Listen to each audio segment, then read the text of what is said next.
తృప్తేషు ఏతేషు అన్నారు. తృప్తేషు ఏతేషు అంటే వీరు తృప్తి పొందినడు. ఎవరు? ఆ విప్రులు తృప్తి పొందినట్టు అనమాట. వికిరేత్ అన్నం. వికరణం అంటే భూమి పైన తల్లడం అనమాట. వికిరేత్ అన్నం విప్రేషు భూతలే. భూతలంపై కొంచెం అన్నం తల్లాలి. తత్ యాచమనార్థాయ తేభ్యో వారి సకృతులు. అంతేకాదు, వారి ఆచమనం కోసమై ఒక్కొక్కసారి నీళ్లు పోయాలి అని చెప్పి తర్వాత సుతృప్తై తై అనుజ్ఞాత. ఎటువంటి వారు? సుతృప్తై. తృప్తి అంటే మామూలు తృప్తి. సు అంటే ఏమిటి? బావుగా సంపూర్ణంగా భోక్తలు సంపూర్ణంగా తృప్తి చెంది అనుజ్ఞాత సర్వేణ అనుజ్ఞాత సర్వేణ అన్నేన భూతలే. తృప్తి చెంది అనుమతి ఇచ్చిన తర్వాత ఏం చేయాలి? సలిలేన తతపిండాన్ సమ్యక్ దధ్యాత్ సమాహిత. తర్వాత జలలు కలిపినటువంటి సర్వేణ అన్నేన భూతలే సలిలేన తతపిండాన్ సమ్యక్ దధ్యాత్ సమాహిత. అప్పుడు కలిపిన అన్నం అంతటితోనూ పిండాలు చేసి భూతలంపై సావధాన చిత్తంతో చక్కగా ఉంచాలి. ఈ విధంగా అన్నంతో పిండమును ఏకాగ్ర మనస్కుడై ఉంచాలి. తిలోదకమును విడవాలి. తిలోదకమును కూడా విడవాలి. కాబట్టి ఇది చెప్పబడినటువంటి పద్ధతి అన్నమాట ఈ శ్లోకాల్లో. కాబట్టి పితామహశ్చైవ తథైవ ప్రపితామహ మమ తృప్తిం ప్రయాంతు అగ్నిహోమాప్యాయిత మూర్తయః.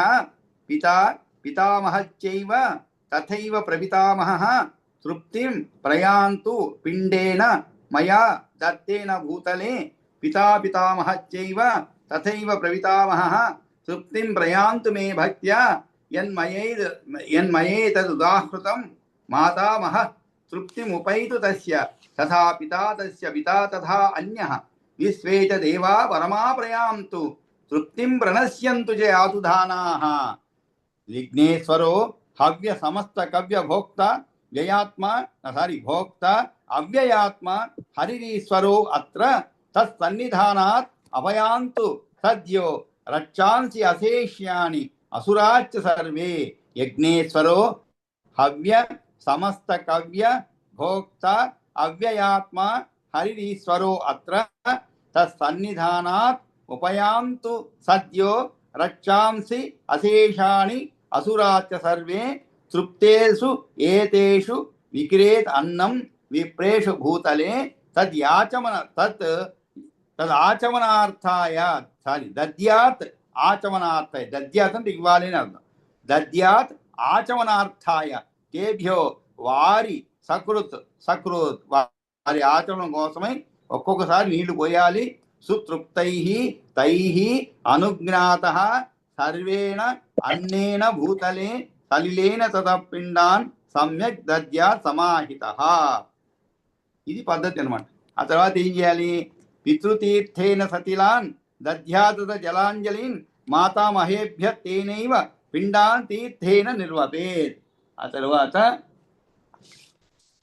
పితృతీర్థంతో నువ్వులు కలిపి జలాంజలు ఇయ్యాలి.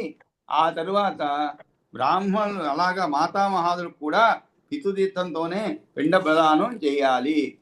కాబట్టి బ్రాహ్మణులకు దేహాల యందు అవివాహితులై ఉన్న నా తండ్రి తాత పితామహుడును తృప్తిని పొందురుగాక అని తాత్పర్యం అన్నమాట.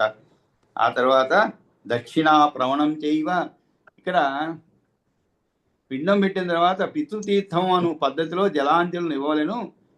ఇదే ప్రకారంగా మాతామహం కిండములు. కొన్ని పుస్తకాల్లో ఈ శ్లోకం లేకపోవచ్చండి, కొన్ని పుస్తకాల్లో.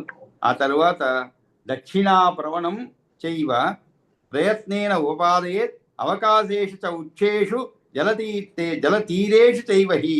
ఇంకా ఈ సమస్త కర్మలు కూడా సావధానపూర్వకంగా దక్షిణ దిక్కుగా భూమిపై చేయాలి. జలాశయ తీరంలో కానీ లేదా మిగిలిన ఉత్తమ పరిశుభ్ర స్థానంలో కానీ చేయాలి. దక్షిణాగ్నేషు దర్భేషు పుష్పధూపాది పూజితం స్వపిత్రే ప్రథమం పిండం దద్యాద్ ఉచ్ఛిష్ట సన్నిధౌ. తర్వాత పిత్రే ఇక్కడ ఏ విధంగా పిండప్రదానం చేయాలి అంటే దర్భలు దక్షిణ అగ్రాలుగా పరచి. దక్షిణ అగ్రాలంటే దర్భల యొక్క కొనలు అనమాట. ఆ కొనలు దక్షిణ వైపు ఉండేలాగా పెట్టుకోవాలి. దాన్నే దక్షిణాగ్రాలుగా పరచి ఉచ్ఛిష్టం దగ్గరే తన తండ్రికి మొదటి పిండం ఉంచి పుష్పధూపాది పూజలు సమర్పించాలి. దక్షిణాగ్నేషు దర్భేషు పుష్పధూపాది పూజితం స్వపిత్రే ప్రథమం పిండం దద్యాద్ ఉచ్చిష్ట సన్నిధౌ. సన్నిధౌ అంటే దగ్గర అని అర్థం. అంటే పిత్రేభ్యో బ్రాహ్మణేభ్య సుష్టు స్వధ అను ఆశీస్తో కూడిన దాన్ని ఈ ఆశీర్వాద ప్రార్థన తర్వాత దక్షిణ ఇవ్వాలి. ఇందువలన దక్షిణను కూడా ముందర పితృస్థానంలో కూర్చున్న బ్రాహ్మణులకే ఇవ్వాలి. క్రమం పూర్వనే. దీనికి రెండు అర్థాలు. పితరులకే ముందుగా దక్షిణ ఇవ్వాలి, లేదు పితృస్థానీయుడైన విప్రునికే తొలుత ఇవ్వాలి అని. తర్వాతనే దేవతా స్థానీయులకు దక్షిణలు సమర్పించుకోవాలి. అంటే క్రమ పద్ధతి కూడా చూడండి, ఎవరికి ముందు ఇవ్వాలి, ఎవరికి తర్వాత ఇవ్వాలి అంటే ప్రోటోకాల్ అంటాం. మామూలుగా ప్రోటోకాల్ కూడా అలాగే చేయాలండి. ఈ ప్రోటోకాల్ పైన చాలా విమర్శలు వస్తాయి.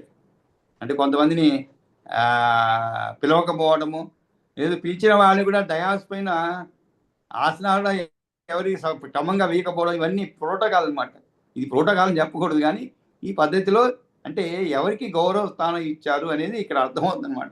కాబట్టి ఆ విధంగా పితామహాయ చైవ అన్యత్ తత్పిత్రే చ తదాపరం దర్భమూలే లేపభుజ ప్రీణయే లేప ఘర్షణై. పితామహాయ చైవ అన్యత్ అంటే దక్షిణ యమదిశలో కొరలు కలిగిన దర్భలపైన తొలుత పితృపిండమును పుష్పధూపాల చేత పూజింపబడిన దాన్ని తన తండ్రి కొరకు విప్రులు భోజనం చేసిన విస్తరులకు ముందర అంటే ఉచ్చిష్ట సన్నిధౌ అని ఉంచాలి. తర్వాత ఏం చేయాలి? క్రమంగా తాతగారికి ఆయన తండ్రికి దర్భలపై పిండాలు పెట్టాలి. దర్భలకు ముందర అంటే మూలము లేపభుక్ అనబడు నాలుగో పురుషుడు మొదలు వానికి లేపనము ఘర్షణములతో ప్రీతిని కలిగించాలి. అదే వరుసలో దర్భలు పరిచిన ప్రదేశమునందు మాతామహాదులను గంధమాల్యాలతో అచ్చింపబడి ఉన్న పిండములను ఉంచి పూజించాలి. అటు పిమ్మటనే భోజనం చేసి విస్తరణ ముందు కూర్చొని ఉన్న విప్రులను ఆచమనం కొరకు మంచి తీర్థము ఇవ్వాలి. ఇది అన్నమాట పద్ధతి. కాబట్టి పిండైర్ ఆత్మ మహాన్ తద్వత్ గంధమాల్యాది సంయుతై పూజయిత్వా దిజాగ్ర్యాణం దద్యాత్ ఆచమనం తతః. అదేవిధంగా మాతామహుడు తర్వాత పితృభ్యః ప్రథమం భక్త్యా తన్మనస్కో నరేశ్వర సుస్వధేత్యాశిషా యుక్తాం దద్యాత్ శక్త్యాచ దక్షిణాం. కాబట్టి ఇక్కడ పితృభ్యః ప్రథమం భక్త్యా అన్నారు. అంటే ఇంతే కాకుండా పశ్చాత్ అంటే విసర్జేతనం చేత, విసర్జనం అంటే ఏమిటి? శ్రాద్ధకి నుండి విడవడం కూడా. ముందుగా పితరులను పిలిచిన తర్వాతనే దీనికంటే వేరుగా ఉన్నదంతా కూడా దేవతలను మొదలు పెట్టాలని నోటిస్తారు. ఓ రాజా, ముందుగా పితరులకు సుస్వధ అని ఆశీర్వచనంతో కూడిన దక్షిణను సంభావనను యథాశక్తిగా ఇవ్వాలి. తరువాత విశ్వేదేవ స్థానీయులైనటువంటి విప్రులతో ఆశీర్వచనం పలికించాలి. ఆ తర్వాత సుస్వధే ఇది ఆశిష. సుస్వధ ఇది ఆశిష. ఆశిష అంటే ఆశీర్వాదం. కాబట్టి ముందు భక్తితో పితృదేవత యందు మనస్సు ఉంచిన వాడై సుస్వధ అనే ఆశీర్వాదం పొందుతూ శక్తిని అనుసరించి భోక్తలకు దక్షిణ ఇయ్యాలి. యుక్తాం దద్యాత్ శక్త్యాచ దక్షిణాం. దద్యాత్ శక్త్యాచ అంటే ఏంటి? శక్తి ఉన్న మేరకేనండి. ఇంటి వాళ్ళ అంతా ప్రిస్క్రైబ్డ్ ఏమి ఉండదు. అంటే పురాణాల్లో అండి, ఇప్పుడు కాదు. పురాణాల్లో ఆ విధంగా చెప్పబడింది. కానీ ఇప్పుడు అన్ని ఫిక్స్డ్ ప్రైజెసేనండి. ఫిక్స్డ్ ప్రైజ్లు అన్నీ కూడా ఎవరెవరికి ఎంత ఇవ్వాలని ముందుగా డిసైడ్ అయిపోతుంది. అవన్నీ కలుపుకొని ప్యాకేజీలు చెప్తారనమాట. లేదు మనం చేయించే కర్త చెప్తారు, మనం చేయించే ఆయన చేస్తారనమాట. ఇలా వీళ్ళకి ఇంత ఇవ్వాలండి, వాళ్ళకి అంత ఇవ్వాలండి, వాళ్ళకి వస్త్రం పెట్టాలండి, వీళ్ళకి వస్త్రం అవసరం లేదు, వస్త్రం బదులు డబ్బు పెట్టాలి, ఇవన్నీ ఉంటాయన్నమాట. ఆయన ముందే చెప్తారు. కాబట్టి మనం రెడీగా ఉండాలి దాంతో. ఆ తర్వాత ఏం చేయాలి? తదేతి చ ఉక్తై తై విప్రై. తథేతి అంటే ఏంటి? సరే అలాగే అని అంటే ఏంటి? ఇక్కడ సుస్వద అనే ఆశీర్వాదం పొందుతూ శక్తిని భోక్త దక్షిణ ఇవ్వ అని చెప్పండి. దత్వాచ దక్షిణాం తేభ్యో వాచయే ద్వైశ్వదేవికాన్. ఆ తర్వాత ఏంటి? విశ్వే దేవస్థానంలో ఉన్న బ్రాహ్మణులకు కూడా దక్షిణ ఇచ్చి దీనితో ఇక్కడ విశ్వే దేవతలు తృప్తి పొందురుగాక. ప్రీయంతామిహమియే విశ్వే దేవా తేన ఇతీరయేత్ అంటే ఏమిటి అని పలకాలి. ఏమని? దీనితో ఇక్కడ విశ్వే దేవతలు తృప్తి పొందురుగాక అని పలకాలన్నమాట. ఆ విధంగా పలికిన తర్వాత వాళ్ళు కూడా తదేజిత ఉక్తే తై విప్రై, ఆ బ్రాహ్మణులు కూడా తథాస్తు తథేతి అంటే తథా ఇతి అంటే తథేతి అంటే తథాస్తు అన్న తరువాత వారి ఆశీర్వాదాలు కోరాలి. అనంతరం ముందు పితరులకు పిమ్మట దేవతలను సాగనంపాలి అన్నమాట. వాళ్ళని సాగనంపాలి. తదేజుక్తే తైర్విప్రై ప్రార్థనీయ తథాశిష పశ్చాత్ విసర్జయే దేవాన్ పూర్వం పైత్ర్యాన్ మహీపతే. పశ్చాత్ విసర్జయేత్ అన్నారు. అంటే తరువాత, పశ్చాత్ ఎవరికి తరువాత? పూర్వం పైత్ర్యాన్ మహీపతే. పైత్ర్యాన్ అంటే ఏమిటి? పితృదేవతలు. కాబట్టి ముందు ఆశ్రమం కోరి తర్వాత ముందు పితరులను పిమ్మట దేవతలను సాగనంపాలి. అంటే ఏమిటి? కృతజ్ఞతాపూర్వకంగా వారిని పంపించడం అన్నమాట. ఆ విధంగా దేవస్థానీయులను వారి వారి ఇళ్లలోకి వెళ్ళడానికి వదిలిపెట్టడం అన్నమాట. ఇది అయిన తర్వాత మాతామహానామప్యేవం సహ దేవై క్రమః స్మృతః బోధనే చ స్వశక్త్యా చ దానే తద్వద్ విసర్జనే. ఈ విధంగా మాతామహాలు కూడా ఈ విధంగానే విశ్వే దేవతలు కలిపి భోజనం పెట్టడంలోనూ, తన శక్తిని అనుసరించి దక్షిణ ఇయ్యడంలోనూ, అదేవిధంగా సాగనంపడంలోనూ క్రమం చెప్పబడినది. కాబట్టి అదే విషయాన్ని విశ్వదేవ తంత్రపక్షమునందు కూడా చెప్పినాడు అన్నమాట. ఆపాదైతే అంటే పాద ప్రక్షాళన మొదలుపెట్టి దేవతల ఆపాద శౌచనాత్ పూర్వం అంటే ఏమిటి? ఆపాద శౌచనాత్ పూర్వం అంటే పాదాలు కడగటం నుంచి కుర్యాత్ దేవ ద్విజన్మసు. ద్విజన్మసు అంటే ద్విజన్మలు అంటే ఎవరు? బ్రాహ్మణులు. ద్విజన్మసు అంటే ఆ బ్రాహ్మణులకు అని అర్థం. వాళ్లకు చేయాలి ఏంటి? పాదాలు కడగటం నుంచి ముందు దేవస్థాన ద్విజులకు అర్చన చేయాలి. విసర్జనస్తు ప్రథమం పైత్ర మాతామహేషువై. విసర్జన మాత్రం పితృ మాతామహులకు ముందు నిర్వహించాలి అని చెప్పడం జరిగిందనమాట. ఈ విధంగా మాతామహ వర్గం వారికి దేవతలతో సహా ఇదే క్రమాన్ని పాటించాలి అని చెప్పబడింది. భోజనమునందు శక్తి కొలది దక్షిణ సమర్పించుకోవటం ఎందు, విసర్జనం చేయటం ఎందున్నూ భేదం ఏమీ లేదు. ఇంటికి వచ్చిన ఇప్పులకు పాదములు కడగడము మొదలుకొని తంత్రం నందు దేవస్థానీయులైన బ్రాహ్మణులకు సత్కారాలు నడిపిన తర్వాతనే పితృస్థానీయులకు కొనసాగించాలి. విసర్జన ముందు మాత్రము పితరులకు మాతామహాదులకు ముందు కానిచ్చి దేవతలకు తర్వాత విసర్జించాలి అని చెప్పబడింది మాట. విసర్జయే ప్రీతివచ. ఇంకా చూడండి, ఇంతవరకు బాగానే చేశారండి, చాలా చక్కగా నిర్వహించారు కార్యక్రమం అంతా. ఇంకా సాగనంపాలి. అక్కడ కూడా ఏమరపాటు కూడదండి, ఏమరపాటు కూడదు. అక్కడ కూడా అబ్బా చక్కగా చేసాం ఏమండి, బాగా తినేశారు, హాయిగా ఉన్నారు, వాళ్ళు తృప్తోస్మి అని చెప్పారు, ఇంకా ఇంకేముంది రండి పని అనుకోకూడదు. వాళ్ళని పంపించే విషయంలో కూడా చూడండి, బయటికి పంపించే విషయంలో కూడా విసర్జయే ప్రీతివచ సమ్మానాభ్యర్చితాన్ తతః నివర్తేభ్య అనుజ్ఞాత ఆధ్వారాంత అనువ్రజేత్. ఆధ్వారాంతాద్ అనువ్రజేత్. ఆధ్వారం అంటే ఏంటి? గడపండి, ద్వారం అన్నమాట. కాబట్టి ద్వారం వరకు వారి వెనకనే నడిచి వెళ్ళి విసర్జయేత్ ప్రీతివచ, అది కూడా ప్రీతినిచ్చే మాటలతో సమ్మాన అభ్యర్చితాంతత, సన్మానపూర్వకంగా వారిని సాగనంపాలి. ద్వారం వరకు వారి వెనకనే నడిచి వెళ్ళి నివర్తతేత అభ్యనుజ్ఞాత ఆధ్వారాంతద్ అనువ్రజేత్. ఆధ్వారాంతాద్ అనువ్రజేత్, అనుమతి ఇచ్చిన తర్వాత మళ్ళీ తిరిగి రావాలి. అంటే ద్వారం వరకు వారి వెనకనే నడిచి వెళ్ళి వారు నివర్తేత అభ్యనుజ్ఞాత.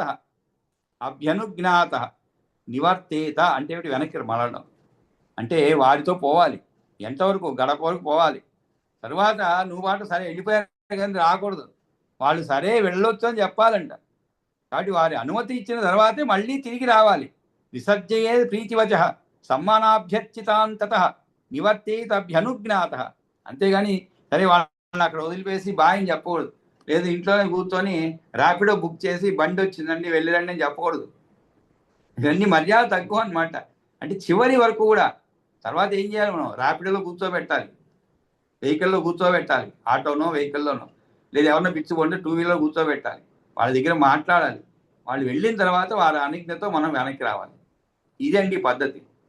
ఒక శ్రాద్ధమనే కాదండి, మామూలుగా మన ఇంటికి ఎవరన్నా వస్తే కూడా అది పద్ధతి. కాకపోతే ఒకసారి ఏమవుతుందంటే వాళ్ళు 8 వరకు కూర్చోంటారు, 9 వరకు కూర్చోంటారు, మనకేమో ఆకలి వేస్తుంటుంది. వాళ్ళు వెళ్ళొస్తామంటే సరే అని తలుపులు వేసి డబాలు వేసుకొని వాళ్ళు అటు పోయారు లేదా వెంటనే ప్లేట్లు పెట్టేసుకుంటాం. వాళ్ళు ఏదైనా మర్చిపోయి వెనక్కి వస్తే అప్పటికి సగం భోజనం అయి ఉంటుంది. అట్లా అదే అనమాట. అంటే అది వాళ్ళ దోషం ఉండొచ్చు, మన దోషం ఉండొచ్చు.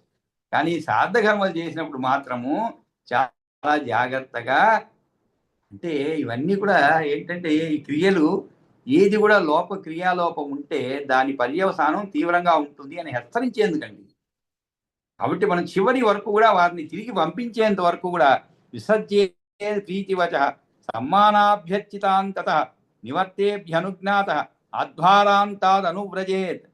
కాబట్టి ఆ గడప వరకు పోయి ద్వారం వరకు వారి వెనకనే నడిచి వెళ్ళి వారి అనుమతి ఇచ్చిన తర్వాత మళ్ళీ తిరిగి రావాలి అన్నమాట. తర్వాత ఏం చేయాలి? తతస్తు వైశ్వదేవాఖ్యాం కుర్యా నిత్యక్రియాం బుధ భుంజీయాచ సమం పూజ్య భృత్య బంధువిరాత్మన. సమం పూజ్య భృత్య బంధుభి ఆత్మన. ఆ తర్వాత ఏం చేయాలి? బుద్ధిమంతుడు వైశ్వదేవ అనే నిత్యక్రియను ఆచరించాలి. అదొక నిత్యక్రియ ఉందన్నమాట. ఆ నిత్యక్రియను ఆచరించి పిమ్మట పూజ్యులతో భృత్యులతో బంధువులతో పాటుగా తాను భుజించాలి. భుంజీయాచ సమం పూజ్య భృత్య బంధుభి ఆత్మన. పూజ్యులతో భృత్యులతో బంధువులతో పాటుగా తాను భుజించాలి. కాబట్టి పూజ్యుల మాన్యులు భృత్యులు అంటే భరించదగిన వారు, తల్లిదండ్రులు ఉన్నవారు బంధువులతో పాటు తాను భుజించాలి. సమ్మానాదులతో అభ్యర్థులైనటువంటి బ్రాహ్మణును ప్రీతివచనమును పలుకుతూ విసర్జించాలి. ఇంటి వాకిలి దాకా వెంటనంటి పోవాలి. అక్కడ వారి చేత అనుమతింపబడి వెనుకకు మళ్ళీ ఇంట్లోకి రావాలి. విధవ తాను ప్రతిదినం ఆచరించే వైశ్వదేవం నిత్యకర్మను యథావిధిగా అనుష్ఠించాలి. దాని తరువాత తనకు పూజ్యులు భృత్యులు అంటే తల్లిదండ్రులు వగైరా బంధువులతో పాటు కూర్చొని భోజనం చేయాలి. ఇది పద్ధతి అన్నమాట. ఆ తర్వాత ఇంకా కొద్దిగా ఉన్నది. ఏమిటి? ఏవం శ్రాద్ధం బుధః కుర్యాత్ పైత్యం మాతామహం తదా శ్రాద్ధైరాప్యాయితాదద్యు సర్వాన్ కామాన్ పితామహ. ఎవరైతే ఈ విధంగా బుద్ధిమంతుడైన వాడు ఈ రీతిగా పితృ శ్రాద్ధమైన మాతామహ శ్రాద్ధమైన నిర్వహించాలి. పితామహాదులు శ్రాద్ధం వల్ల తృప్తి నందిన వారై అన్ని కోరికలను తీరుస్తారు. శ్రాద్ధై ఆప్యాయిత దద్యు. శ్రాద్ధై ఆప్యాయిత అంటే ఏమిటి? ప్రీతి పొందిన వారే, తృప్తి పొందిన వారే. దద్యు సర్వాన్ కామాన్. దద్యు అంటే ఇస్తారు అని. ఏమి ఇస్తారు?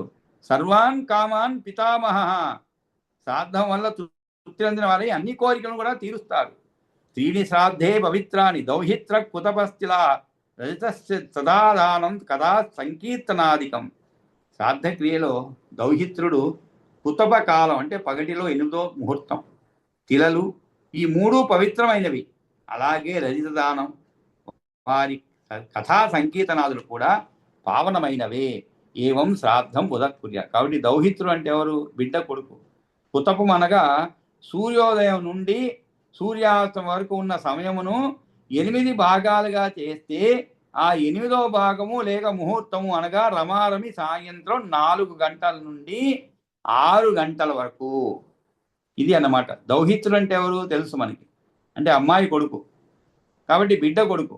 కుతపం అంటే ఏమిటి? సూర్యోదయం నుండి సూర్యాస్తయం వరకు ఉన్న సమయమును 8 భాగాలుగా చేస్తే ఆ 8వ భాగము లేక ముహూర్తము అనగా రమారంత్రం 4 గంటల నుండి 6 గంటల వరకు. ఇక దౌహిత్రం అని పాఠం అయినప్పుడు దౌహిత్రం అంటే ఏమిటి? విశేష అంశం కలిగిన నెయ్యి. చంద్రుడు అమావాస్య తిథికి వచ్చినప్పుడు భూమి అందలి ఆవు ఇచ్చిన పాలు, పెరుగు, వెన్న క్రమంగా నెయ్యి అవుతుంది. ఆ నేతికి పేరు దౌహిత్రము. పాలు, పెరుగు, వెన్న క్రమంగా నెయ్యి అవుతుంది. ఆ నేతికి పేరు దౌహిత్రం అని. ఇది ఇట్లుంటే దౌహిత్రం అంటే ఖడ్గపాత్రం అని కూడా కొందరు అంటారనమాట. దానికి అర్థము కత్తి అంచు అని. ఖడ్గమృగం యొక్క కొమ్ముతో చేసినట్టు ఈ పాత్ర అని చెప్తారు కొంతమంది. మొదటిది కత్తి ఉపయోగం లేనిది. ఖడ్గపాత్రకు శ్రాద్ధంలో తాను ఏమిటో తెలియదు కనుక నెయ్యి అనే అర్థం మాత్రమే శ్రాద్ధ సందర్భానికి బాగా వస్తుంది అనమాట. ఇది ఇట్లుంటే కుతవం అనగా మేక వెంట్రుకలతో గొర్రె వెంట్రుకలతో నేసిన గొంగళి అని చెప్తారు కొంతమంది. రజతము యొక్క ముచ్చట, దాని పేరు తలుచుకోవడము దర్శించడం కూడా పవిత్రములైనవి. పవిత్రం రాజితం తత్ర పితॄణాం పాత్రముచ్యతే రజత్తస్య కదాదానం దర్శనం చ ఉచ్యతే అని మత్స్య వాయు పురాణాల్లో చెప్పబడింది అనమాట. అంటే ఏమిటి? రాజితం అంటే వెండి పూత పూసినటువంటిది కూడా పితరుల పాత్రగా చెప్పబడుతున్నది. కాబట్టి పవిత్రం రాజితం తత్ర పితॄణాం పాత్రం ఉచ్యతే రజతస్య కథా దానం దర్శనం చ ఉచ్యతే. కాబట్టి రాజా ఈ విధంగా బుద్ధిమంతులు శ్రాద్ధం ఆచరించాలి. పితృకార్యంలో మాతామహులు కూడా శ్రాద్ధం పెట్టాలి. వీటి చేత ఆప్యాయనం అంటే సంతృప్తిని పొందిన పితామహాదులు కోరికలన్నింటినీ తీరుస్తారు. శ్రాద్ధమునందు పవిత్రము చేసేవిగా 3 వర్ణింపబడినవి. అవి 1 దౌహిత్రుడు, 2 దినములోని 8వ ముహూర్తము, 3వ దిన నువ్వులు కాగా వెండిని దానం చేయుట, దాని గురించిన వృత్తాంతం చెప్పుకోవడం మొదలైనవి కూడా పవిత్రకరములు. ఆ తర్వాత ఏవం 3 శ్రాద్ధే చెప్పిన తర్వాత వర్జ్యాని కుర్వత శ్రాద్ధం కోపోద్భగమనం త్వర భోక్తురప్యత్ర రాజేంద్ర త్రయమేతన్ సస్యతే. సస్యతే అంటే ఏమిటి? శ్రేష్టం కాదు అని అర్థం. ఏవి శ్రేష్టం కాదు? 3. ఏమిటి? వర్జ్యాని అంటే వదిలిపెట్టదగినవి. ఏమిటది? కుర్వత శ్రాద్ధం. వర్జ్యాని కుర్వత శ్రాద్ధం. కోపో అధ్వగమనం త్వర, మార్గగమనం అంటే శ్రాద్ధం పెట్టే కర్త కోపము, మార్గగమనం, తొందరపాటు విడిచివేయాలి. భోక్తురప్యత్ర రాజేంద్ర, అదేవిధంగా ఈ 3 భోక్తకు కూడా ప్రశస్తములు కావు. భోక్తురప్యత్ర రాజేంద్ర త్రయమేత న సస్యతే. ఈ 3 అతనికి కూడా అంటే ఏమిటి? విశ్వదేవ తృప్తిని పొందుతారు, వంశమును ఆప్యాయతను అవుతుంది, ఆరోగ్య భాగ్యాదులతో వృద్ధి చెందుతుంది. ఇదే పుష్టి. శ్రాద్ధం చేసేవానికి కోపము, తొందరపాటు, ప్రయాణం చేయుటలు తగవు. భోక్తలు కూడా ఈ 3 తగవు సుమా. రాజా శ్రాద్ధమును ఆచరించడం వలన విశ్వేదేవతలు పితరులు మాతామహాదులు విశ్వేదేవ స్వపితరస్తథ మాతామహా నృప కులం చ ఆప్యాయతే పుంసాం సర్వం శ్రాద్ధం ప్రకుర్వత. కాబట్టి విశ్వేదేవతలు, పితృదేవతలు, మాతామహులు కూడా శ్రాద్ధం నియమబద్ధంగా నిర్వహించే వారి వంశాన్ని అంతటిని శ్రాద్ధం పెట్టే వారిని వృద్ధి పొందిస్తారు. కానీ ఈ రోజుల్లో ఇవన్నీ కూడా తొందర పనికిరాదు అంటారండి. కానీ ఆ వచ్చే భోక్త కూడా ఇలాగే ఉంటారు, మనకంటే తొందరగా ఉంటారు. ఆయన మనకంటే తొందర ఎప్పుడెప్పుడు వెళ్ళిపోదా ఉంటుంది ఆయనకి. ఎందుకంటే ఇంకో ఎక్కడో మాట్లాడుకుంటారు అన్నమాట. కాబట్టి ఎప్పుడెప్పుడు అయిపోతుందా అని ఉంటుంది వాళ్ళకి. కాబట్టి ఈ విధంగా అది పనికిరాదు అన్నమాట. ఒకరి దగ్గరనే మాట్లాడుకుంటే పర్వాలేదు. వాళ్ళు 1000 గుళ్ళ పూజారులు అన్నట్లుగా 100 గుళ్ళ పూజారులు 1000 గుళ్ళ పూజారులు అంటారు. ఆ విధంగా ఇంకొక చోట పోవాల్సి వస్తుంది వేరే పనికి. అందుకని వీళ్ళు తొందరగా ఉంటారనమాట, ఎప్పుడెప్పుడు అయిపోతున్నాను. అవి అన్ని పనికిరాదు. వర్జ్యాని కుర్వతా శ్రాద్ధం. వర్జ్యాని కుర్వతా శ్రాద్ధం అంటే శ్రాద్ధం పెట్టే కర్త వదిలిపెట్టవలసింది ఇవి అనమాట. ఆ తరువాత సోమాధార పితృగణం. ఇంకా సోమాధార పితృ అంటే సోమునికి ఆధారమైన వారు పితృగణము. అగ్నిశ్వార్త ఉన్నవి అధికార గణము సోమాధారం. వారు సోముని అంటే చంద్రుని బ్రతికించుతున్నారు కనుక యోగాధారుడు చంద్రుడు. వారి యొక్క యోగ బలము చేతనే చంద్రుడు ఆప్యాయను ఉంటున్నాడు. కాబట్టి అదే విషయం హరివంశ పురాణంలో చెప్పబడింది. ఏమని? నాయన, వీరు మన పితరులు, యోగులకు యోగమును పెంపు చేస్తారు. వీళ్ళు తొలుత తమ యొక్క యోగ బలంతో చంద్రుడిని ఆప్యాయనం చేస్తారయ్యా. వాయుపురాణంలో చెప్పబడింది. ఏమని? తమ వంశీకులు చేసిన శ్రాద్ధమునందు ప్రీతులైన పితరులు యోగమును అవలంబించుతారు, ఆశ్రయిస్తారు. తమ యొక్క యోగ బలముతో చంద్రుడిని ఆప్యాయతం చేస్తారు. ఆ సోముని వలన 3 లోకాలు బ్రతుకుతున్నవి. అందువలన శ్రాద్ధమునందు యోగులను భోక్తలుగా నియంత్రించుట మెచ్చదైనదై ఉన్నది.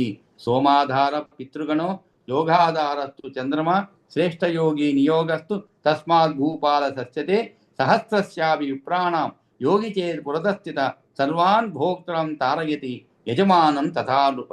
ఈ విధంగానే 1000 కొలది బ్రాహ్మణుల కంటే ముందు యోగి ఉన్నట్లయితే అతడు ఒక్కడే ఇంతమంది భోక్తలను తరింపజేస్తాడు, మరియు యాజమానుడిని కృతార్థుని చేస్తాడు అని చెప్పి పితృగణం సోమునికి ఆధారంగా ఉన్నది. యోగాధారుడు చంద్రుడు. అందువలన శ్రాద్ధమునందు శ్రేష్ఠులైన యోగులను నియమించడం చాలా ప్రశస్తమైనదయ్యా అని చెప్పబడింది అన్నమాట. ఈ విధంగా విష్ణు పురాణంలో తృతీయాంశలో శ్రాద్ధ భోక్త లక్షణాలు, తర్వాత యోగి జన ప్రశంస అనేటువంటి 15వ అధ్యాయము అంటే 15వ అధ్యాయము సమాప్తమైనది. 15వ అధ్యాయము ఇంకా కొంత సమయం ఉన్నది, 15 నిమిషాలు సమయం ఉన్నది. కాబట్టి 14 నిమిషాలు ఉన్నది. కాబట్టి మనం ఈ 14వ తృతీయాంశంలోనే 14వ అధ్యాయం నుంచి చదవాలి. 14, 15 చదవాలి. ఈరోజు చదివే ఉంటే 14వ అధ్యాయం ప్రారంభించండి. సోడి అని అంటారు?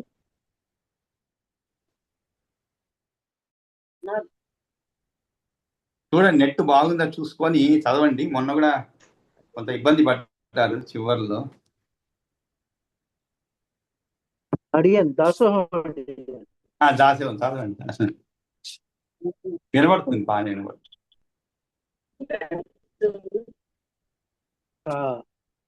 వాచ బ్రహ్మేంద్ర రుద్ర నాసత్య సూర్యాగ్ని వసు మారుతాన్ విశ్వదేవాన్ పితృగణాన్ వయాంసి మనుజాన్ పశూన్ సరిసృపాన్ వృష్టిగణాన్ యచ్చాన్యత్ భూత సంగీతం శ్రాద్ధం శ్రద్ధాన్వితః కుర్వన్ ప్రేణయతి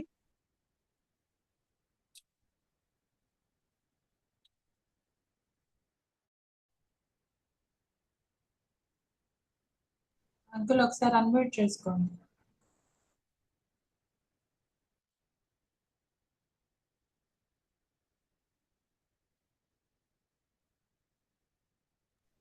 వెంకటరమణ గారు అన్మ్యూట్ చేసుకోండి. అమ్మా వినబడుతుందమ్మా? వినబడుతుందా? వినిపిస్తాను. మాసి అసితే పక్షే దశ్యాం నరేశ్వర తత అష్టకాసు కూర్వీత కామ్యాన్ కాలాన్ శృణ్వస్వమే శ్రాద్ధ అర్హమాగతం ద్రవ్యం విశిష్టం అథవా ద్విజం శ్రాద్ధం కుర్వీత విజ్ఞాయ వ్యతిపాతే అయినే తథా యశవే చాపి సంప్రాప్తే గ్రహణే శశసూర్యయోః నమస్తేష్వేపి గోపాల రాశిషు అర్కే చ గచ్చతి నక్షత్ర గ్రహపేడాసు దుష్ట స్వప్నావలోకనే ఇచ్ఛా శ్రద్ధాని కుర్వీత నవ సస్యాగమే తథా అమావాస్య మైత్ర విశాఖ స్వాతి యోగిని శ్రాద్ధై పితృగణః తృప్తిం తదా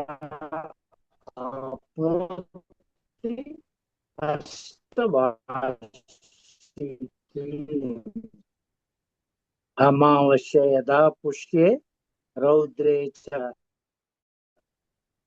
అక్షే పునర్వసౌ ద్వాదశాబ్దం తదా తృప్తిం ప్రయాంతి పితురో అర్చితాః అక్షే పాదాక్షే పితॄణాం తృప్తి మెచ్చతాం వారుణే స అపి అమావాస్య దైవానామపి దుర్లభః నవసు వృక్షేష్వ అమావాస్య అదైతేషు అవనీపతే తదాతు తృప్తిదం శ్రాద్ధం పితॄణం శృణు చ అపరం ఏతం సనత్కుమారేణ యతైలాయ మహాత్మనే పృచ్ఛుతే పితృభక్తాయ ప్రశ్రాయ అవనతాయ చ శ్రీ సంత్కుమార ఉవాచ వైశాఖ మాసస్య చ యా తృతీయ నవమ్యాసౌ కార్తీక శుక్లపక్షే నవస్య మానస్య తు కృష్ణపక్షే త్రయోదశి పంచదశి చ మాఘే. నభస్య మాసస్య అండి, నభస్య మాసస్య మానస్య నభస్య మాసస్య చ కృష్ణపక్షే నభస్య మాసస్య తు కృష్ణపక్షే త్రయోదశే పంచదశి చ మాఘే. అలా కాదు, నభస్య వినండి, నభస్య మాసస్య చ కృష్ణపక్షే త్రయోదశి అలా చదవాలి. నభస్య మాసస్య చ కృష్ణపక్షే త్రయోదశి పంచదశి చ మాఘే. అలా విడగొట్టాలి అక్కడికి. పంచదశి కృష్ణపక్ష అంటే నవస్య మాసస్య తు కృష్ణపక్షే త్రయోదశి ఆ, పంచదశి చ మాఘే. మాఘే. అది కరెక్ట్గా వస్తున్నారు. అంటే భాద్రపద మాసంలోని బహుళ త్రయోదశి, మాఘ మాసంలోని అమావాస్య. పంచదశి అంటే అమావాస్య. అది అంటే ఇక్కడ కృష్ణపక్ష తర్వాత కింద కృష్ణపక్షే త్రయోదశి. పెట్టారు అడిగాను, రామ పెట్టారు, అందువల్ల ఆఫ్ చేశాను. కృష్ణపక్ష దగ్గర కృష్ణపక్షే త్రయోదశి పంచదశి చ మాఘే. అలా ఏత యుగధ్యాః కథితాః పురాణైః అనంత పుణ్యాః తిర్యాః చతస్రసః ఉపప్లవే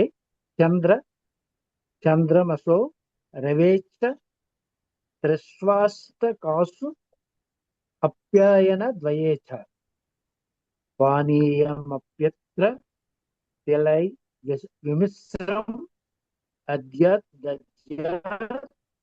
పితృభ్యః ప్రయితో మనుష్యః శ్రాద్ధం కృతం తేన సమా సహస్రం రహస్యమేతత్ పితరో వదంతి. ఇక్కడ 13వ శ్లోకంలో ఉపప్లవే చంద్రమసో రవేచ్చ త్రిషు అష్టకాసు అపి అయనద్వయే అనాలి. అయనద్వయే అంటే 2 అయనాలండి. మనకి తెలుసు కదా, ఉత్తరాయణం దక్షిణాయనం. కాబట్టి త్రిషు అష్టకాసు అంటే ఏమిటి? 3 అష్టకాలు అంటే త్రిషు అంటే 3 అష్టకాలు ఏవి? మార్గశిర పుష్య మాఘ మాసాల్లోని అష్టమి తిథులు అన్నమాట. అవి త్రిషు అష్టకం అంటారు. దాంట్లో అయన ద్వయేచ ఉత్తర దక్షిణాయన ప్రారంభంలోను ఇది అనంత పుణ్యం. కాబట్టి త్రిషు అష్టకాసు అపి అయన ద్వయేచ అలా అష్టకాసు అయన ద్వయేచ. పానీయమప్యత్ర తిలైః విమిశ్రం దద్యాత్ పితృభ్యః ప్రయితో మనుష్యః శ్రాద్ధం కృతం తేన సమా సహస్రం రహస్యమేతత్ పితరో వదంతి. అది మాఘే అసితే పంచదశి కదాచిత్ ఉపైతి యోగం యది వారుణేన వృక్షేణ కాలస్య పరః పితॄణాం నా హల్ప పుణ్యైః నృప లభ్యతే అసౌ కీలే ధనిష్టే యది నామ తస్మిన్ భవేత్తు భూపాల తదా పితృభ్యః దత్తం జలాన్నం ప్రదదాత్ తృప్తిం వర్షాయుతం తత్ కులజైః మనుష్యైః తత్రైవ చేత్ భాద్రపదానుపూర్వా కాలే యథా తత్క్రియతే పితృభ్యః శ్రాద్ధం పరాం తృప్తిం అపైత్య తేన యుగం సహస్రం పితర స్వపంతి. పరాం తృప్తిం ఉపేత్య అండి. పరాం తృప్తిం ఉపేత్య. పరాం తృప్తి ఉపేత్య తృప్తిం ఉపేత్య తృప్తిం ఉపేత్య అవుతుంది. తృప్తిం ఉపేత్య తేన యుగం సమగ్రం పితర స్వపంతి. ఉపేత్య అంటే పొంది అని అర్థం అన్నమాట. అడిగాను పితర స్వపంతి. గంగాం శతద్రూం యమునాం విపాశాం సరస్వతీం నైమీష గోమతీం వా తద్రావ గాహ్య అర్చన సమాధారేణ కృత్వా పితॄణాం దురితాని హంతి. ఇక్కడ ఉండండి. ఇక్కడ తత్ర తత్ర అవగాహ్య అర్చనం ఆదరేణ. తత్ర తత్ర అవగాహ్య అంటే మునిగి అని అర్థం. అవగాహ్య అంటే అవగాహ్య అర్చనం అంటే పూజించి, ఎలా ఆదరేణ ఆదరంతో పూజించి. కాబట్టి తత్ర అవగాహ్య అర్చనం ఆదరేణ కృత్వా పితృణాం అది అన్నమాట. దురితాని హంతి. అంతి అది అలా చేస్తే సకల దురితాలు అంటే పాపాలు పటాపంచలు అవుతాయి. ఎలాగా? ఈ నదుల్లో, ఈ సరస్సు నదిలో కానీ, నైమిషం వద్ద గల గోమతి నదిలో కానీ స్నానము చేసి అవగాహ్య ప్రీతితో పితరులను అర్చిస్తే, అవగాహ్య అర్చనం ఆదరేణ. అర్చన అంటే ఊరికి అర్చిస్తే కాదు, ఎలాగ అర్చించాలి? ఆదరంతో. అది అన్నమాట. అడిగాను. గాయంతి సైత పితరః కదాను వర్షా మఘ తృప్తిం అమావప్య భూప. మఘ శితాంతే శుభతీర్థ తోయైః యశ్యామ తృప్తిం తనయాది దత్తైః. చిత్తం చ విత్తం చ నృణాం విశుద్ధం శస్త్రచ్చ కాలః కదితో విదిచ్చ. పాత్రం యథోక్తం పరమాచ భక్తి నృణాం ప్రయత్నంతి అభివాంఛితాని.